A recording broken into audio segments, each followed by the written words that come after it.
Tabiah Tau Minahasa, lagi-lagi terjadi aksi bom bunuh diri. Minggu 28 Maret di pintu masuk halaman Gereja Katolik Katedral Makassar, terjadi bom bunuh diri. Menurut aparat kepolisian, pelakunya adalah teroris. Peristiwa itu terjadi pukul 10.20 waktu Indonesia Tengah, selepas umat Gereja Katedral Makassar menjalankan ibadah misa. Pelaku bom bunuh diri tewas dalam keadaan menggenaskan. Terorisme tidak langsung dapat didefinisikan sebagai sebuah gerakan keagamaan atau politik. Yang jelas, ia adalah kejahatan terhadap kemanusiaan. Meskipun seolah-olah menyasar sebuah identitas keagamaan tertentu, namun terorisme sebenarnya bermaksud lebih dari itu. Target dan korban yang dengan mudah dikenali dari identitas keagamaan hanyalah kambing hitam dari sebuah kebencian yang sungguh tidak berdasar. Terorisme memerlukan korban, dan itu tidak langsung menunjuk kepada korban yang oleh para teroris identifikasi sebagai musuh, tapi juga korban sebagai pelaku untuk menjalankan apa yang dalam doktrin terorisme disebut sebagai perjuangan kebenaran Allah. Korban yang adalah eksekutor bom misalnya, sulit sekali kita takar dengan nalar. Bagaimana mungkin demi surga mereka harus rela mati oleh bom yang menempel di tubuh? Bagaimana mungkin kebenaran Allah diaktualisasikan dengan cara bom bunuh diri?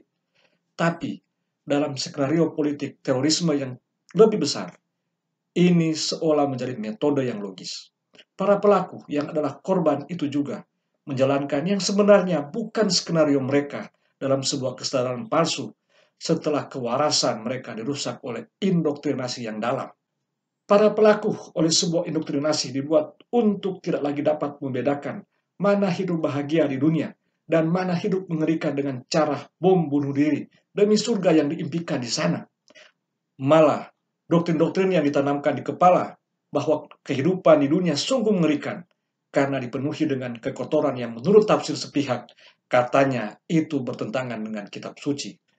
Dengan aksi bom bunuh diri yang menyasar sekelompok orang sebagai target untuk diledakkan, maksudnya memang agar publik menjadi takut.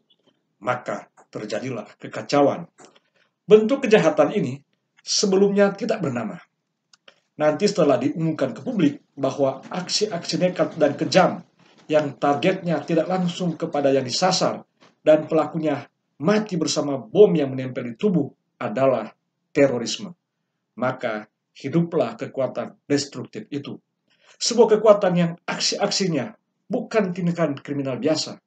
Ini sebuah gerakan yang terorganisir rapi, sistematis, dan masif. Hal yang sungguh tidak manusiawi dari gerakan ini adalah bahwa senjatanya bukan hanya benda, melainkan juga manusia. Ketika manusia pun sudah dijadikan alat perang, maka terorisme sungguh sebagai gerakan yang brutal. Sebuah kekuatan yang memadukan antara teknologi dan pengorbanan tubuh. Kekuatan yang mengeksploitasi kelemahan manusia berhadapan dengan doktrin-doktrin palsu yang mengontrol kesadarannya. Maka manusia ini pun menjadi senjata-senjata biologis yang mematikan.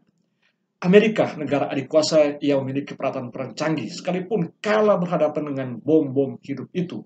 Menara kembar World Trade Center di New York runtuh pada 11 September 2001, bukan dengan nuklir atau peralatan perang yang melebihi kecanggihan peralatan perang Amerika, melainkan hanya dengan orang-orang yang otaknya telah rusak karena indoktrinasi.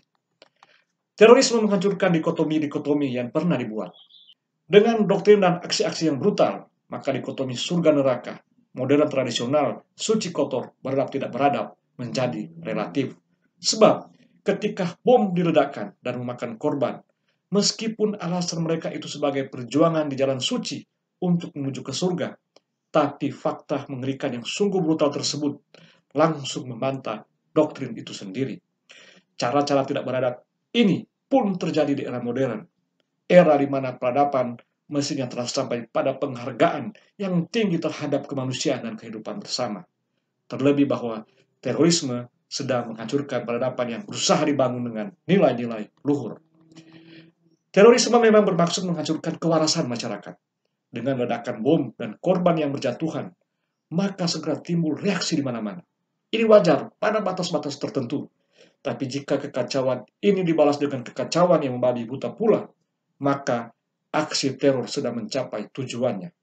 Pemerintah diminta tanggung jawab berlebihan, prasangka antar individu dan kelompok, balas dendam yang tanpa perhitungan, muncul spekulasi di sana-sini, sesungguhnya adalah reaksi yang diharapkan oleh gerakan terorisme ini. Tentang solidaritas terhadap korban, duka dan kesedihan, itu memang sungguh manusiawi dan bagian dari ekspresi yang perlu untuk menyatakan penolakan terhadap tindakan-tindakan biadab para teroris. Perlu dibangun kekuatan bersama untuk melawan terorisme, sebuah kekuatan yang memusisikan terorisme sebagai kejahatan terhadap kemanusiaan dan peradaban. Jika terorisme adalah musuh kemanusiaan dan peradaban, maka pemerintah akan bekerja dengan hukum yang ada padanya. Masyarakat sipil akan bergerak secara lintas identitas. Pendapat-pendapat yang muncul dari para pengamat, akademisi, dan ahli di bidang ini dan itu lebih menekankan pada inti persoalan tanpa perlu bias ke sana kemari. Masyarakat akan bersama-sama dengan semua pihak yang melawan terorisme.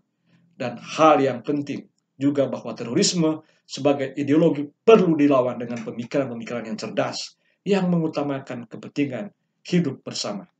Selebihnya, perlu dibangun sebuah masyarakat yang menghargai perbedaan.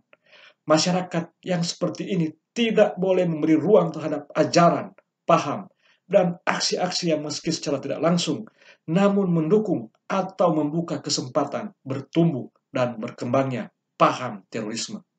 Sebetulnya, masyarakat dapat dengan mudah mengidentifikasi ajaran, paham, dan aksi-aksi yang langsung mendukung atau tidak langsung, tapi membuka ruang selebar-lebarnya bagi terorisme.